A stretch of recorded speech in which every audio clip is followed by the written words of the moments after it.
Thank you very much for that introduction, Julie. So a big thank you for all of you that are joining us today for the Northwest Branch meeting, and also a big thank you, a massive thank you in fairness, to Robbie, who's going to be talking to us about kind of neurodiversity, the ins and outs of how to support it in the workplace, which I think for many of us, having worked in industries where actually neurodiversity is probably a really good and important thing of different roles, different strokes for different folks. This is going to be a really, really fascinating webinar.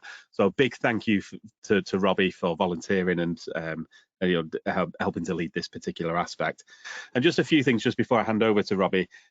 We have got some new branch members on our committee, which will be communicated in good time, and a new vice chairman in Michelle. And some of our future meetings at the moment are being programmed, so we're going to actually go back to some face-to-face branch meetings over the next couple of months as well. So please do keep up to date with our LinkedIn page for the Northwest and keep following some of the events on the IIRSM and stuff. So thank you very much for that. And Robbie, over to you, and let's have a really good session, everybody. Thanks very much, Lee, and thanks, Julie. Thank you, everybody, for coming today. I think that first and foremost, it's a sense of pride more than anything when I get asked to speak at events like this, because it shows actually how far we've come as an industry or we've come as society, really. So, it doesn't simmer my kind of imposter syndrome that I'm stood in front of you guys today talking about. But, unless people put themselves out there, you really don't get anything in return. So wherever you're at with your knowledge of neurodiversity, I hope you do get something out of this today. So it's going to be a bit of a whistle-stop tour. I know me and Lee were talking just a minute ago with Julie, and he was saying about some of the things that he does. Such a broad topic, maybe we won't get to touch on everything, but, by all means, I'll have my LinkedIn, at the end if you do want to pop me a question, or you can pop a question in the question box as well. So yeah, just bear with me. I have got some notes. I'll normalize it straight away, guys. I suffer with anxiety, and that's no different from today. It's just to keep me on track. So please, like I say, just bear with me where needed. So yeah, just a little bit of a brief background about me as such. So my name's Robbie Canham. I'm the SHEC manager of a geotechnical and geoenvironmental consultancy. I'm based in South Wales. We've got 2 more offices, Exeter and Portsmouth. So there, I say it there, I've got ADHD and I've got OCD. I wasn't diagnosed until I was 30. So probably the reason I've come to talk about this today, I like to be a voice in this kind of movement we've got. I'm gently forcing myself upon these construction OSH bodies, making sure that they're aware of their duties as such, and our duties as employers and employees as well. So what is really important to know is that, a varied workforce, like Lee touched upon, is pivotal to the success of an organisation. Just how much so, the research suggests very, very highly. Okay, so it's a multifaceted approach really to developing, to overcoming issues, and to really focus on the risk from all angles. So again, I say I'm proud neurodivergent. ADHD, OCD, slipped through the net when I was young, suffered throughout school. I've got some of the really key kind of pictures there. So I always describe myself as this angry child, this chair swinging child, and probably somebody who should have come with their own personal caution sign. It's actually quite fitting when you think about it with kind of the industry I've come into now. But yeah, so as I moved through, I kind of scraped through school, so scraped through, suspended, on the verge of exclusion. I didn't really see a way forward with that, but I come back from it because I wanted to, and I wanted to prove a point really. So I then went through college, so studied sport. I did an inclusive education undergraduate degree. And then actually I fell in love with teaching. So I did my PGCE, I became a fully qualified primary school teacher. I traveled Malta, Kuwait, Kyrgyzstan and Russia. And then I found my way home to where I realized actually that profession wasn't for me. So I've been working in construction for around 6 years now, in Osh for about around 18 months. So yeah, I've taken a really, the less conventional route in really, but I'm here to stay now because I feel that this is where I belong. So yeah, my varied career, as you can see, retail, healthcare, childcare, education, construction, sports coaching. There's so many that I've done that I didn't quite feel that fitted me. I now feel that I can hold down and satisfy myself in my career. So I suppose what is neurodiversity is a good place to start. So neurodiversity refers to the natural variety of ways in which the brain can work, interpret information, and think about things. So it's a natural variation within the brain. Okay, so most people are referred to as being neurotypical. So basically this means that their brain functions and processes in a way that society would expect. But really and truly, what we're talking about with neurodiversity, a lot of the time, people get this mixed up. A lot of the time you're talking about neurodivergent people. So 1 in 7 are estimated to be neurodivergent. Okay, so I am one of that 1 in 7.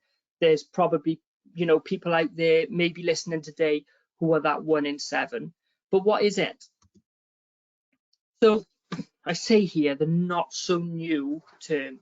Okay, so many people think to themselves that this is a brand new term because we focus so much on mental health over the past however many years. But actually, when you look at it, it isn't actually that new. So what you're talking about with neurodiversity is an umbrella. It's an umbrella and it's a holistic view of many different conditions. So as you can see from the diagram, so it's your autism, your ADHD, dyslexia, epilepsy, Tourette's, all of them things come under neurodiversity. So let's take a look at the history then of it. So pre-1998, so 1998 is when this kind of neurodiversity term was introduced as such. So pre-1998, you were looking at the refrigerator mother theory or the naughty child syndrome. So refrigerator mother theory, kind of where you've got this naughty person or this kind of disrespectful person, and then you have the mother who can't cope with it. Really, I don't like the term, but this is what it was looking at. So again, then you have the mother without the capacity to cope, and then obviously you've got the individual in question slipping through the net because actually there was a reason for it.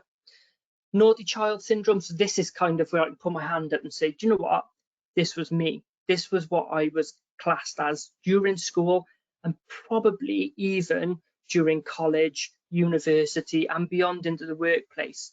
I was the disruptor as such. But actually, when you look at disruptors, they're actually seen in a positive light now more than anything. Okay, so again, in the working environment, there will be people who defy the rules. They don't fit the social conformity, but actually, when you look at it, there could be a reason for that. We'll look at that more in the coming slides, really. So then 1998, it was actually an Australian sociologist, Judy Singer, who coined the term neurodiversity. So what she did was she coined it because she wanted to promote equality and inclusion for neurological minorities.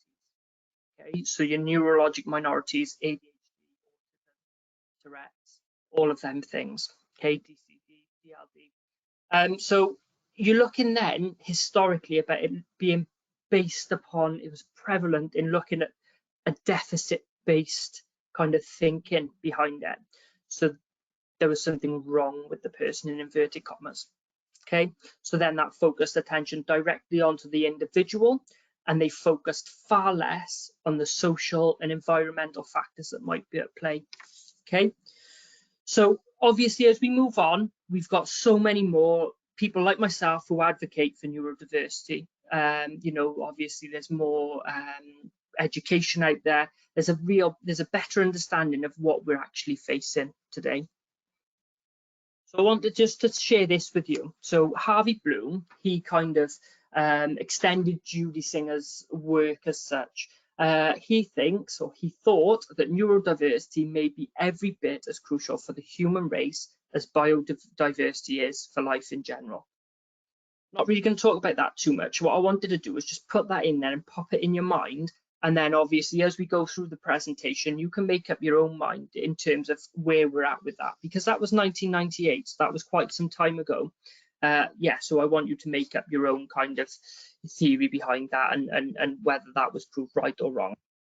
Okay, so again, I know it's going a little bit quick at the moment. We're going to slow down now. So before starting, I'm not sure how many of you have seen these two people before. So these are the Mythbusters. So they bust common myths out of, in the world. Today, I didn't want it to be any different, but I'm going to join them today. Okay, so a little bit of fun there. I'm going to join them. I'm going to bust some myths for you. Okay, so neurodiversity is a disorder or a disease. So we can say, well, actually, that's incorrect.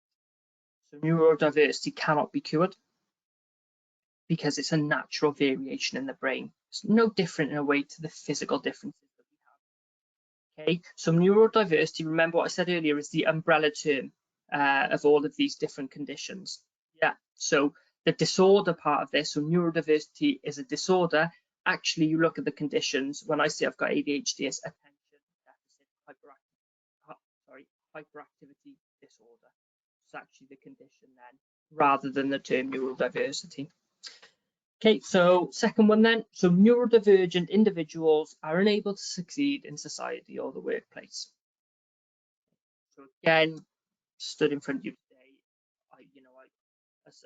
If you want to put success in kind of where you're at and pinpoint how you're successful, I feel that I'm successful in society because I give back to the society, and I think that I'm successful in the workplace because actually I've got so much to give to the workplace, and everything that I do, getting from day to day, I keep people safe.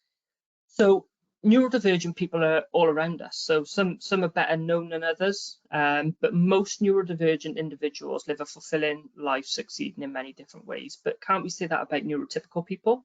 Neurotypical people, there are some out there who don't kind of fulfill, go through life succeeding, or they don't go through life really fulfilling their aspirations. So it's no different there. So we've got a couple here. Put this out there that, if you're talking about success, whether that means success as a person, whether it means success as monetary value. So you've got Elon Musk, ASD. They've got Billie Eilish, Tourette's. You've got Michael Phelps, who you've got as ADHD. There's so many more, so ASD, so autism. You've got Anthony Hopkins and Anne Hegarty, ADHD. You've got Justin Timberlake, will.i.am, Emma Watson. Tourette's syndrome, you've got David Beckham, you had Mozart, Tim Howard, another footballer. So there really are so many to name, but I just wanted you to see that and see that these people that you kind of see on television and things, there are neurodivergent individuals there. It's kind of like a continuum as such, okay? So you look at this in terms of where everybody's at, and they think, oh, right, okay, so we're going to place you there today, Rob, and then there tomorrow, because you're showing really big signs of ADHD today, but maybe you don't show so many tomorrow. No, that what we're looking at is actually what you can see and that physical representation of it. So I like to kind of give an example. So you've got Tourette's syndrome, and you've got David Beckham. So many of you will be surprised by that, and I know I was the first time I ever heard it. But then you've got kind of Lewis Capaldi as such, and I don't know how many of you saw actually that he was actually undertaking works. He was singing at a concert, and he actually had to have his song finished by the crowd because he couldn't do it anymore. His Tourette's was so bad that he couldn't do it anymore. So I like to show you that because actually what you see, you don't always have a visual representation of it. So it's really important that we don't just put somebody in a category for the sake of it, and we don't actually, we don't actually put a face to these titles. Okay, so I'm really I find this really important to kind of speak about. You've met and managed Robbie to succeed in the workplace. Sandra will now be Robbie's replacement. There's no problems actually, because what we'll do is we'll mirror image our approach with Robbie for Sandra. Okay, that, you know, obviously it blows my mind when people say this, that there's definitely a value in using or using kind of examples that you've used in the past and bringing that to the table and kind of seeing if that would work. But what you can't do is you cannot assume that one person will be the same as the other, because what we're talking about here, and I go back to what I said earlier about David Beckham and Lewis Capaldi. You know, you might have something in place for Lewis Capaldi to make him sing, okay? But then you bring that across the line to David Beckham to play football, and it's not going to work. Okay, so what you might see is Robbie and Sandra are both energetic. You know, they're both energetic to an extreme level. You might see this today. I'm standing up today because actually, you know, amongst my nerves, I am very fidgety. But Robbie might not be medicated, which I'm not, but Sandra may be, so you see it far less. Okay, Sandra may need a schedule of work to follow to hone in on the day's work, whereas Robbie may thrive off the creative, innovative aspect of his role. Okay, don't assume that just because it's worked for one, it's going to work for another, because sometimes we can get caught up in that and then we can fail the individual at hand. Okay, so you've got three elements to this. You've got the person, which is me up in the corner. You've got society, which you've got the group of people, and you've got the environment. So I touched upon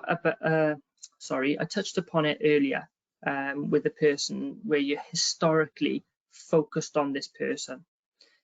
So it's always the person's fault for getting it wrong.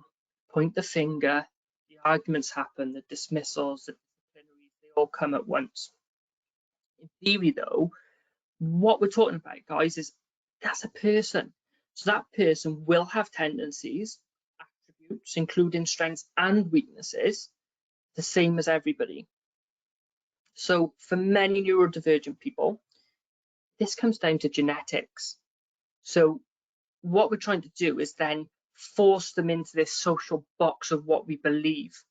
Okay, so the historic approach, it was adopting kind of like a predominantly deficit focused view, and it tends to present neurodiverse conditions as kind of like a lack or an absence of something that someone ought to have. So it's kind of like a, you know, an undesirable individual experience as such. So if you're going to focus on a deficit focused view, you're going to obviously find things that one person cannot do. We can do it with anybody, whether that's neurodivergent people, whether that's neurotypical people. If we're focusing on their deficit, you're always going to find something that's wrong. You look at me, right? Okay, I'm going to put myself on the line a bit here. You ask me to play the piano and you've got no chance. But if you ask me to sing you a Disney song, I'm a winner. But yeah, it might sound a bit crazy. I've got two kids, so I'm not going to kind of go into my Disney antics. But yeah, you see where I'm coming from. You cannot ask somebody to do something based on an acknowledgement that they haven't made. Okay, so it detracts, in other words, from an account of what neurodivergent people can do, and it stresses what they cannot. And if you do that, all you're going to do is find negatives. Okay, but because there's an unintended consequence of drawing the attention away from the particular strengths that they got and focusing entirely on their limitations, whether that be perceived or real. Because let's remember something, we can perceive that somebody cannot do something based on what we've heard rather than based on what we see. Whereas if it's real, you can see it, you can overcome it. Okay, so if we understand the person, we're more likely to create a safe environment whereby they feel accepted by society and less isolated as such. So we can encourage then their strengths. I still feel that kind of no matter how much work we're putting in, we're still a long way from full acceptance. And I hope by doing some raising of awareness, you know, today and beyond, we're able to catch up a little bit. However, if society doesn't accept this, people can become isolated and kind of force people into a category based on their condition rather than themselves. So I see it all the time with people kind of arguing about labels and if it's good or if it's not. Often a label can help to distinguish maybe some of the possibles and probables. However, what is really important is that you don't use the label to become the person. So that label, that ADHD label that I've got, it's not me. What it does give is a representation of maybe what I could be like. Okay, but again, it's that assumption. Don't make it. Talk to people. So again, then you go into the environment. If you get the environment wrong, and I just want to put this out there that maybe if you do feel that this topic that I'm going to be speaking about is just a bit of a trigger warning here, you know, turn away from your screens or even walk away from your computer. So I want to use kind of like this example of myself. So if you try to kind of give people that, you know, a neurodivergent individual, the perceived norm of what you expect, it can go horribly wrong. So I don't like the topic of suicide myself. However, I've been in a working environment whereby I was led to believe that kind of it was me who was the problem, and I got to that stage, and I speak about it quite openly because I think it's really important actually for employers, employees, and people in general to be able to know that they're not on their own when they feel like it, because actually due to the lack of understanding sometimes this is where we're pushed to. Okay, so if you get it wrong, an individual can become lost, they can become isolated, they can become demotivated, detached. It really can drive people to the edge of their boundary. But I'm talking about myself here from a neurodivergent point of view. This happens to neurotypical people all of the time as well. So don't think I'm trying to take away from that. This goes for everybody. A neurotypical individual will need to be focused upon in terms of this, you know, in terms of society and environment, because this is just in general, this leadership and management. It's a strengths-based approach that we should be taking to develop and get the results for the person and for the organization. So getting the best out of everybody is by facilitating the holistic approach of person, society, and environment. Okay, so what we're going to do here is we're going to look at some of the issues. Okay, so we've got sensory sensitivity. So this is when individuals become overwhelmed by a stimuli. Okay, so loud environments, bright lights, or strong smells. These are all things that, you know, contribute to kind of things going wrong for a neurodivergent individual. You've got executive dysfunctioning. So this compromises an individual's ability to think and concentrate. We've also got stigma. Okay, so I've highlighted this in red because what stigma is, and this is really important, it's a set of negative and unfair beliefs that society or group of people have about something. Okay, stigma is often the biggest issue, and we face it all of the time in every aspect of life. Okay, it isn't just the society or workforce or management or associated people. It can also be self-stigma, and you get that from the stimuli as well. You know, if you feel that you're out of place, you stigmatize yourself to be out of place.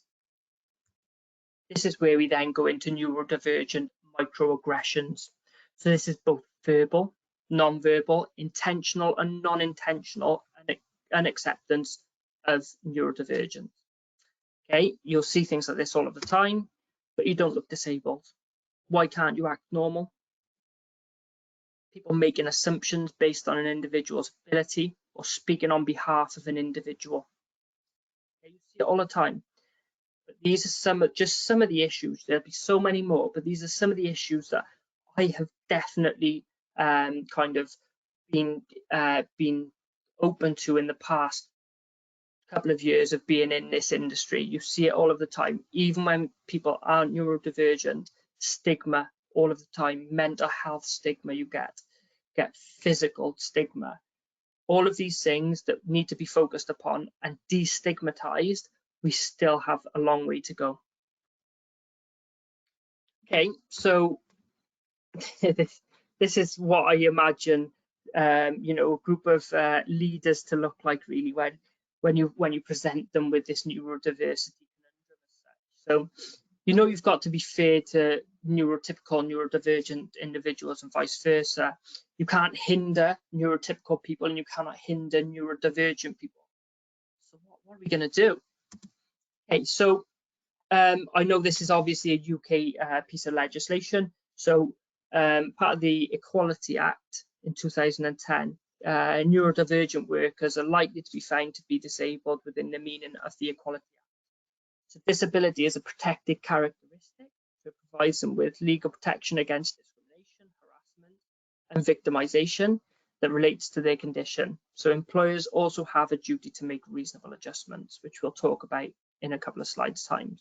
So under the Equality Act, you're disabled if you have a physical or mental impairment that has a substantial and long-term negative effect on your ability to do normal daily activities.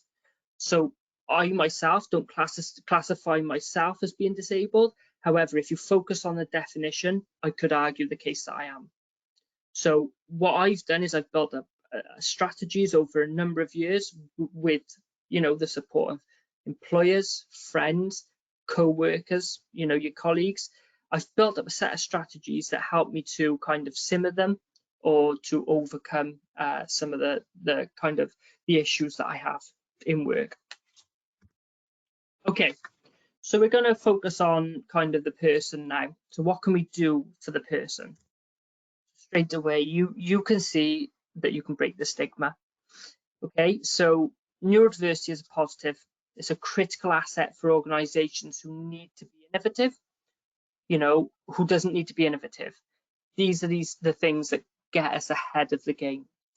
Okay, so going, making sure that everybody is kind of empowered in the working environment, speaking to them, getting them involved in the planning processes, with some of the other decision makers. But I want to put this out there as well. Don't just put a process in place or a policy in place for the sake of it. This can worsen the individual, the environment, the workplace, just as much, if not worse, than what putting nothing in place at all can. Okay, so you've got to make sure that you're aware of what you're committing to, and you need to be realistic and reasonable in what you expect. Okay, so you need to open the workplace up to talent pools you may have overlooked in the past. Could include adopting new interview processes or alternative questions to standardized ones, adapting the job description, including reasonable adjustments. There's all of these things about being flexible. There's lots of things that an employer can do that, with a small tweak or even a larger tweak in a larger organization could make all of the difference. So society, this is where it becomes a little bit more difficult. So education, you educate your workforce and any associated work. I know, for example, I do video toolbox talks with my in my organisation. These can be shared with outside workers or outside companies who we work with, subcontractors, suppliers. It's about educating them, because actually, by doing that, you're triggering something in their mind that if they see Robbie and I behave in a certain way, or I've got this certain demeanor about me, it automatically triggers them to understand that actually, right, we're not all the same. We're not all the same, so maybe we shouldn't be expecting Robbie to behave like that, or maybe we shouldn't be expecting them results. Okay, again, we're breaking the stigma again. This is for society in general. So again, that education could help with that. So there's been a really big push on mental health as such and mental ill health within industries, and they're very much hand in hand, neurodiversity, and I spoke to Lee earlier about that. But this is the newest factor in that. Neurodiversity is a new factor, new up and coming factor that's not so new. Okay, so again, then it's about kind of revising the societal and work expectations for somebody. For example, if you've got somebody with kind of severe Tourette's and they've got physical tics, you wouldn't have them working up a ladder. So it's just little things like that. Suddenly, as we're starting to understand a little bit more, we're understanding maybe the strengths of an individual, the limitations of an individual, and bringing that all into one to make this individual's job description or expectation within the working environment. Okay, so what we've got then is we've got a environmental view on this. So again, we're going to talk about the reasonable adjustment. We're going to take sense checks on the environment, and we're going to have discussions surrounding what makes an inclusive environment. Okay, so create an environment where everybody can thrive. This is what we're looking for. Not just one person, not just two people, everybody. Okay, so I look at this at the University of Bath, I think it is, have put 10 steps to create a neurodiverse environment. And I look at some of these, you know, talking about the sensory environment. So you're looking at, you know, is it an ambient place to work, making it comfortable for everybody? Timely environment. Are we setting too strict time limits? Are we looking at the limitations, and are we giving people reflection time to be able to you know, work out where things went wrong or where things went right, and how we kind of make that better next time? You've got that explicit environment as well. So making sure that everything is explicit and you've got clarity on everything, because actually, you know, where possible, you do avoid being patronizing, but by being explicit, what you're doing is setting clear guidance, setting clear goals, and making people aware of what the expectations are. That then is when you're making them explicit, what that does actually is you're able then to have a discussion about it. And if, for example, somebody feels that them explicit targets that you've given them are actually not, are not achievable, if they're picked up really early on, it avoids, you know, the confrontation or the element of disappointment, you know, later on down the environment, later on down the line, sorry. Last thing I want to focus on was predictable environment. So now with risk, this is something that's quite important actually, because what we look to become is proactive rather than reactive. And that's the same with the environment. Okay, so we'll be maximizing predictability as much as possible. Obviously, it's not always possible, but where it's reasonable to expect it, so this should be the case. So if, you know, unpredictability can actually be anxiety provoking. So if you think that something could happen, it's about kind of having that predictable environment whereby you can speak to people about it, where you can put things in place, kind of like having your very own emergency disaster plan in a way. You know, if something goes wrong, well, we know what we can do because we can put this in place, or how we react to something. We always look to do that in risk, I know we do, but sometimes we can forget kind of as an individual how we're going to react to it. And like I say, again, we'll talk about that just in a couple of slides. So I touched upon this, and this is so important. So I want to remember the Equality Act here. So reasonable adjustments must be made to by an employer when a policy, practice, or criteria puts a neurodivergent person at a substantial disadvantage compared to someone who is not neurodivergent. Okay, so we've got a couple of things.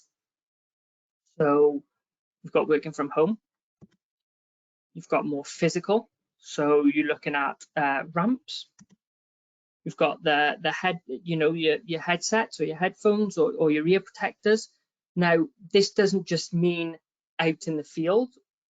A lot of people do rely on these, and I know that this is something that I thought about in, you know, kind of negating the noise and that sensory issue. So popping them on when things get too much, being able to refocus yourself. So having more or extended break times in terms of what you've got. Again, you've got to be careful not to put the, you know, other people in the environment at a disadvantage, but maybe it's lower, you know, lesser breaks, more frequent. You've also got something that I've got today, standing desk. Okay, so that's something that has been scientifically proven to be a very good resource for people with ADHD. So I like to move around a little bit and fidget and whatnot, but I can still do that whilst presenting this today. Okay, so what is reasonable will really depend on factors including the size of the employer, the predictability of the proposed adjustment, and the cost of making any such adjustment, amongst other things. Okay, so I want to just pose the thought of the working from home one, because I know this is a very, very big topic at the moment. So this has been very prevalent since kind of the COVID-19 pandemic. So many companies were forced to adopt a more flexible working policy, kind of to keep you away from all being together. So this has benefited, that was benefiting neurodivergent workers. So the pandemic gave people space to think, notice and listen to themselves and those around them, and to really reflect on what works best for them. And I think what happened was we're seeing a little bit of a shift now back towards the, going back into the office and back into that working environment. You're seeing more of a hybrid working rather than, working from home 100% of the time.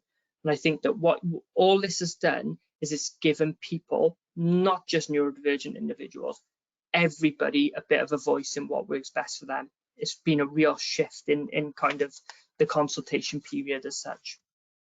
So talking about consultation, here we are. So it's a big pull factor in any organization. Okay, so really well documented that if an employee feels that they're listened to and consulted with, they're more likely to feel happy. Okay, so when you're consulting with people, when you're expecting something of people, who better to ask than that person? So you can ask questions, like following in order if you wanted to offer the right support. What will enable you to do your best work? Is there any additional support that you require? How will I know when you need support? And last but not least, how do you like to be referred to? These 4 questions can provoke a very widespread conversation, because what will enable you to do your best work can put the employer on the back foot sometimes. And what you see is, if you haven't got a supportive employer, automatically they start to think that you're trying to take advantage. But what you're doing by asking these questions is you're giving everybody the opportunity to own their own work. So they're owning that if they say that this is what's going to enable them to do their best work, that you're going to be able to expect them results. So is there any additional support? If you give them that support and you scaffold the work, so you're scaffolding it in a way that's, you're allowing people to go step by step through the processes, putting them little kind of scaffold boards in of support, and then all of a sudden they get to the top. How will I know when you need support? That is a really important thing, because actually everybody has their own trigger points and everybody has their own kind of ways of showing this. Never forget that just because somebody looks happy, just because somebody is engaging in a conversation, it doesn't mean that they're not struggling. And this is where mental health comes into it. Because if that individual feels as if they're not being supported, because the employer feels they don't need to support them because they seem happy, this is where things can become a bit of a tangled web.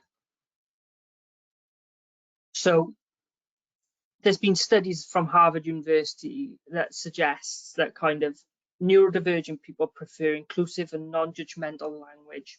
Okay, so some people prefer not to be called a person, to be referred to as a person with autism. They prefer to be referred to as an autistic person. To know this for sure, though, you're going to need to have them conversations. Conversations and consultation is a really big push at the moment. You look at your NEBOSH certificates, diplomas, your ISOs, your SIP accreditations. You've got all of these things that require you to consult with your employees. But what you don't do is you don't say that you're going to consult with your employees and then give evidence that is not factually true, because all you're doing is pushing your employees further away. So why invest in neurodivergent individuals? So you look at that research there. So it suggests that a team with neurodivergent professionals in some roles can be 30% more productive than those without them. So inclusion and integration of neurodivergent professionals can also boost team morale. Then you broaden the workforce. you enhance an environment where the whole workforce can flourish. So if we don't consciously make our processes and practices inclusive, we'll inevitably exclude some individuals, which really and truly all you're doing is demoralizing them. And then what you're doing is having an unhappy bad egg as such at some point, and then what that can do is really blow things out of proportion.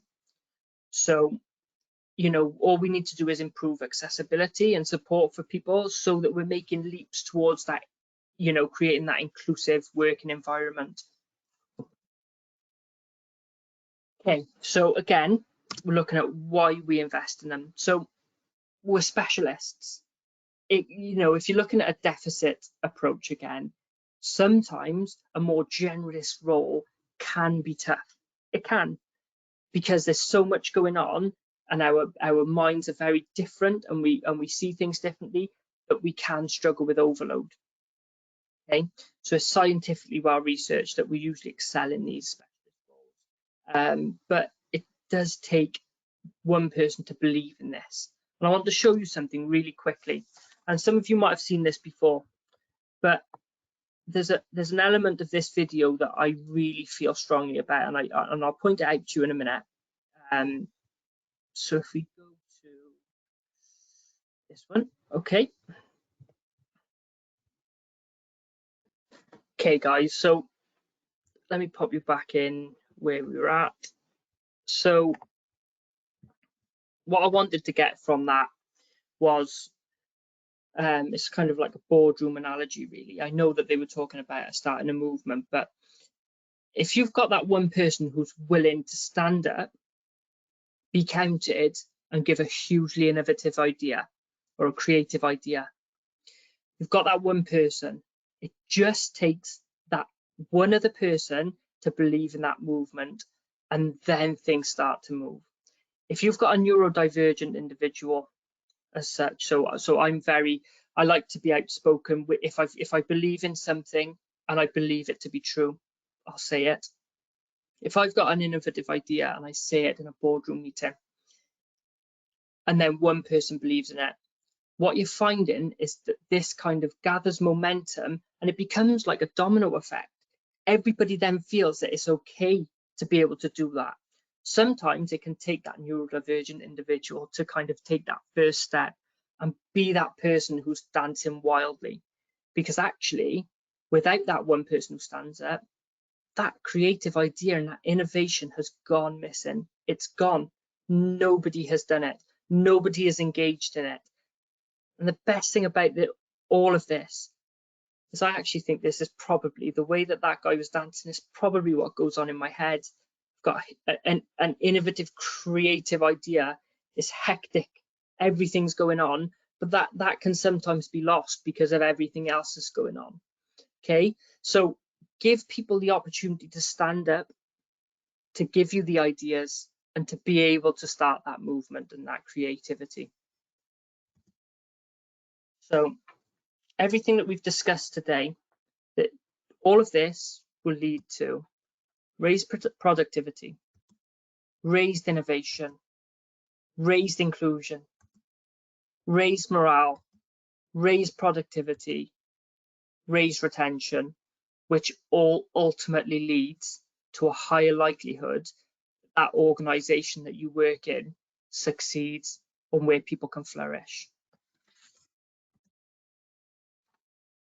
I know it's been a very, very hectic and maybe whistle-stop tour of neurodiversity as such. There's so much more we can speak about, but I wanted to take a couple of things away. So obviously the neurodiverse, neurodivergent, neurotypical differences. I want you to take away some of the practical tools that we spoke about. The one thing that if you take nothing apart from this away is that we're not all the same, and this is our greatest strength.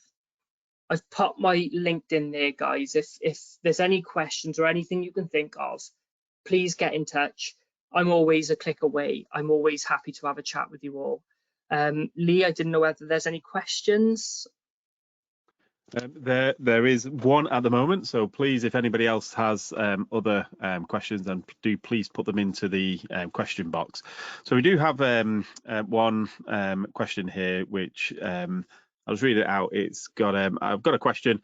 As we know, individuals with ADD, ASD, and ADHD may find it difficult to engage in traditional meeting environments due to sensory sensitivities. So what arrangements are needed, especially in the interview meeting, for them to conduct the meeting suitably? Yeah, I think that it's certainly something that kind of companies are more open to now, because everything that I've ever had, you know, in terms of job interviews, they've asked me if I need any reasonable adjustments or if there's any special requirements.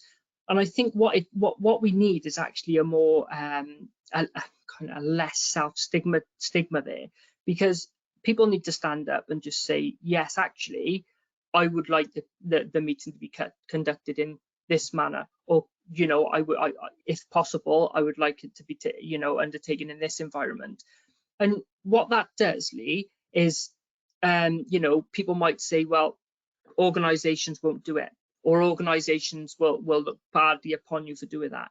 That then tells me that that's not the organization for you, because if they don't facilitate that at the early stages, as early as the interview, what that's doing is telling me that further down the line you're going to have an ongoing battle to, you know, to get some of them reasonable adjustments in place, you know, that will allow you or facilitate you to kind of flourish in your role. So, you know, it's about being brave and about being bold sometimes and saying, well, actually, you know, I've got ADHD, and you know, if possible, I work best in this environment. Some people like teams, some people like to be in person, you know, some people like to be in a very wide open room, some people like to be in a meeting room. But again, it's about taking that away and being brave and bold to turn around and tell the employer that.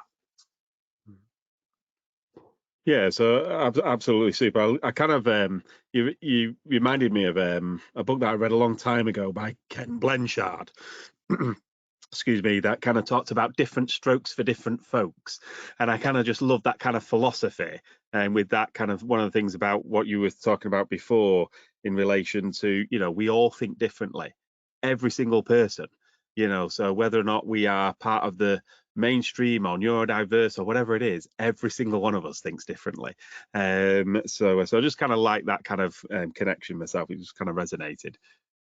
Obviously, we've got quite a few thanks coming in as well, you know, so people that have really enjoyed the information and the new learnings, and obviously some of the people that are kind of saying, you know, that they found it really, really interesting and got a lot from this particular session. And for me, Robbie, just if anybody else has got any other questions, please put it in. But a big thank you for my perspective. One, for your very personal testimony. Okay, so you know, this is part of this kind of, you know, making sure that people do have good awareness and trying to break down those barriers of stigma, for both self-stigma and social stigma, as you've mentioned. So a big thank you from me and from the Northwest branch for that very, very personal testimony, which I think will make a massive difference to the people that are on this particular webinar, and also for your passion. So also for that passion as well. So a big thank you from my perspective in that way. So I'm just seeing if there's any other additional questions, oh, I can no. So I have a question, Lee. Okay, super, Julie. It would be, if anybody wants to read up more about the various neurodivergent personalities, can you recommend some good reading? It may be for HR or for people who are personally interested in finding out more about. Yeah, there's one in particular that I always point to, and it was actually a lecturer in my old university who did it. It was Neurodiversity at Work by Amanda Kelland and Theo Smith. And that's the one that really encompasses everything, I think, Julie. And, you know, obviously that there'll be things that you take from that. There'll be some things that won't work in environments. So what I do encourage people is that if something doesn't work, or if something doesn't work for one individual, don't be disheartened by it. keep banging on that drum, keep thinking about the way that people work, keep trying to engage in them, keep trying to be kind of innovative, inclusive all the time, because unfortunately, when you're talking about neurodiversity, as I pointed to in the presentation, what works for one might not work for another, but always talk to people. There's practical elements in that book that I think that will take organizations in any field a long way, HR, health and safety, and beyond this. So I think that would be the one, Julie, that I would point to. Great, thank you, Robbie. We've had another comment here, really interesting and informative, explained in an understandable way for me. Love the TED Talk especially, and we'll use that in future training. I've seen that before. It's a really good way to demonstrate it, isn't it? But thank you so much for today. It must be quite difficult sharing something so personal and making it interesting at the same time. I thoroughly enjoyed it. So I want to thank you for sharing, as Lee said, your passion, your knowledge and your information. I'd like to thank the Northwest branch for organising this webinar. I'd like to thank everyone for attending and wish you all a good evening, and hope to see you at the next Northwest branch webinar, or indeed one of the other branches. Good evening, everyone. Thanks so much, guys. Bye-bye.